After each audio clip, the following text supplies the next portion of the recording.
एक और सबसे बड़ी खबर, जहां देश को संबोधित करेंगे बाइडेन और इजरायल वॉर पर बाइडेन बड़ा ऐलान करेंगे। कोई बड़ा ऐलान बाइडेन की तरफ से किया जा सकता है और हमास और उसके समर्थकों पर यह बड़ा बयान संभव है। यूक्रेन जंग पर भी अमेरिकी राष्ट्रपति बोले थे। बाइडेन पर भड़के राष्ट्रपति पुतिन को लेकर भी बड़ी खबर आई, जहां अमेरिकी युद्धपोत पर तैनाती पर नाराजगी जाहिर की गई। हालांकि इजरायल की मदद के लिए अमेरिका ने युद्धपोत भेजे और रूस ने ब्लैक सी में किंजन मिसाइल को उतार दिया।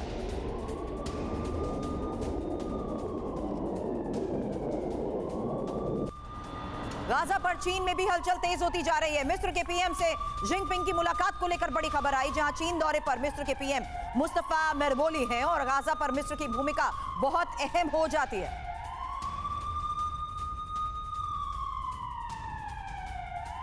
अस्पताल हमले पर सबूतों की जंग को लेकर खबर, जहां इजरायल के सबूत झूठे और फिलिस्तीन की तरफ से यह दावा किया जा रहा है साजिश, झूठ और इजरायल की आदत है।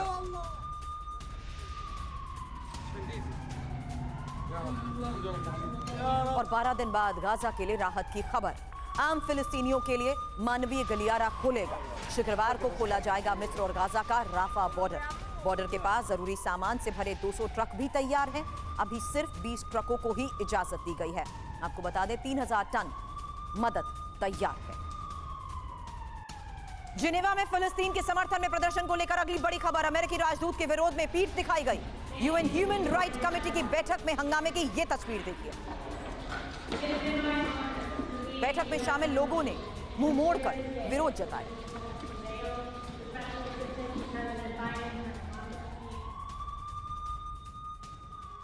दुनिया की नजर गाजा बॉर्डर पर थी, इजरायल के आक्रमण पर थी, लेकिन पहले जंग शुरू हो गई लेबनान बॉर्डर पर और इजरायल लेबनान बॉर्डर पर तनाव जैसे हालात बन गए। रॉकेट से फायर हुआ, आयरन डोम से एंटी मिसाइल दागी जा रही हैं। लेबनान का हिजबुल्लाह गुट इजरायल से प्रतिशोध की आग में झुलस रहा है। इजरायल टू फ्रंट वॉर की पटकथा लिखने में जुटा है, लेकिन मिडिल ईस्ट के इस संघर्ष में नई बात यह हुई है कि इसमें किम जोंग उन की एंट्री हुई है और किम जोंग और हमास के बीच हथियारों की खरीद फरोख्त को लेकर आज सबसे बड़ी खबर है। दुनिया को कैसे यह खबर अब चौंका रही है, इस बारे में करेंगे चर्चा। इस और भी इशारा करता है कि मध्य पूर्व का यह लोकल तनाव किसी भी वक्त वैश्विक तनाव बन सकता है।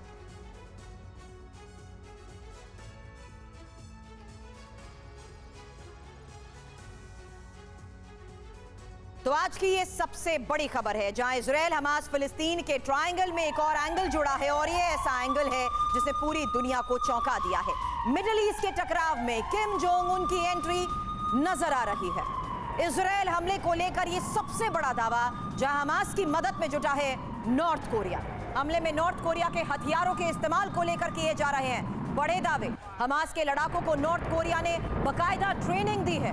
गठजोड़ पर साउथ कोरिया की तरफ से क्या क्या दावे किए गए हैं, इंफॉर्मेशन वॉल का रुख करते ही आगे इस बारे में डिटेल आपके सामने होगी कि आखिर कैसे नॉर्थ कोरिया ने हमास की मदद की है, कैसे ये हथियार मिले, इसकी डिटेल जानकारी अब आपके सामने, क्योंकि यहां पर सबसे बड़ा दावा और उस दावे में कहा जा रहा है कि कैसे हमास के मददगार नॉर्थ कोरिया की सरकार, क्योंकि हमास के ये हथियार हैं F7 rocket propel grenade launcher, जिनके इस्तेमाल को लेकर यह सबसे बड़ी खबर सामने आई है। यहां तक कि दक्षिण कोरिया की तरफ से दावा तो यह भी किया गया है कि 122 mm रेडियल तोपखाना, इसका भी युद्ध में इस्तेमाल होता हुआ नजर आया है। लेकिन सवाल यह है कि आखिर ये हथियार पहुंचे कैसे?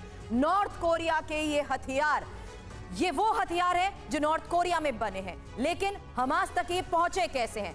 किसी दूसरे देश के रास्ते क्या इन्हें पहुंचाया गया है? यही सबसे बड़ा सवाल है, क्योंकि इन हथियार को चलाने के लिए बकायदा ट्रेनिंग को लेकर भी बड़े दावे किए जा रहे हैं। यहां तक कि हमले के बाद बच निकलने की ट्रेनिंग, और यही हमने इस हमलों को अंजाम देने के बाद देखा कि कैसे सभी आसानी से इलाके को साफ करते हुए आगे निकल गए। पैराग्लाइडर्स से घुसपैठ की प्रशिक्षण को लेकर भी दावे किए जा रहे हैं। इंपॉर्टेंट यह भी है कि दक्षिण कोरिया इन दावों के तहत ये साफ तौर पर कह रहा है कि इसका हथियारों का बकायदा इस्तेमाल हुआ है और इन हथियारों के इस्तेमाल के लिए ट्रेनिंग्स भी दी गई हैं।